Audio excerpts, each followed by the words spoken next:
কড়াই বয়ে দিলাম। ফ্রাই প্যানটা গরম হইয়া হারলে আমি দিলাম এখানে ভেজিটেবল অয়েল বা রান্দার তেল, তারপরে আমি জিরা দিয়ে ফুরন দিলাম আর কাটিয়া রাখা রসুনগুলোরেও এড করে নিলাম। রসুনটা কি যখন খাসা খাসা বাপটা যাইব গিয়া আর বাজা বাজা একটা স্মেল বারইব, তখন আমি কাটিয়া রাখা আমগুলাও দিলাম। আম দেওয়ার বাদে একটু সময় আমি রসুনের লগে মিক্স করমু, আর রসুনের ফ্লেভারটা কিন্তু আমর গাত লাগি যাব। আমটা যখন একটু সফট হইয়া আইছে তখন আমি দিলাইমু হলুদ পাউডার আর দিলাইমু স্বাদ মতো লবণ দিয়া বালা করে মিক্স করমু।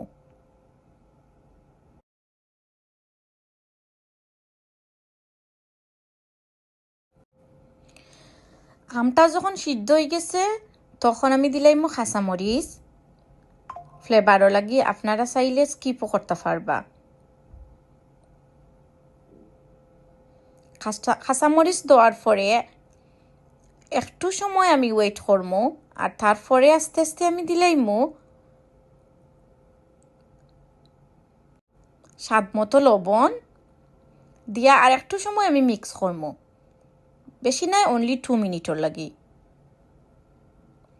2 মিনিট মিক্স করার পরে আমি এবার দিলাইমু খাটিয়া রাখা লাল শাকগুলা এড করে নিলাম। সব লাল শাক, খাটা লাল শাক।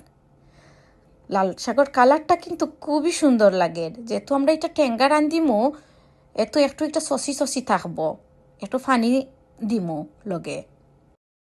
এই পর্যায়ে শাকর গা থেকে কিন্তু প্রচুর পানি বার হইছে, আর ও পানি দিয়েও সিদ্ধ হয়ে গেছে আমরা শাক একটা।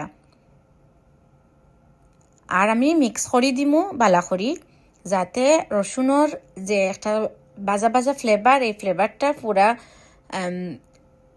লাল শাকর গাত লাগি যায়, আর আমরা এটা খাইতেও মজা হয়। আর আম দিছিলাম যেন আমরও টকটা কিন্তু খুব সুন্দর হইয়া মেল্ট হইয়া আর পুরা লাল শাকের লগে একলগে মিক্স হয়ে গেছে। এইবার আমি ডাকনাটা লাগাইয়া দিলাইমু, আর বেশি সময় লাগতো না, অনেক অল্প সময়েও আমরা এটা রেডি হয়ে গেছে। অনলি 10 মিনিটের ভিতরে আমার এই লাল শাকের টকটা রেডি হয়ে গেছে। এখন আমি আপনারা দেখাই আর দেখতে কতটা সুন্দর হয়েছে দেখোকা।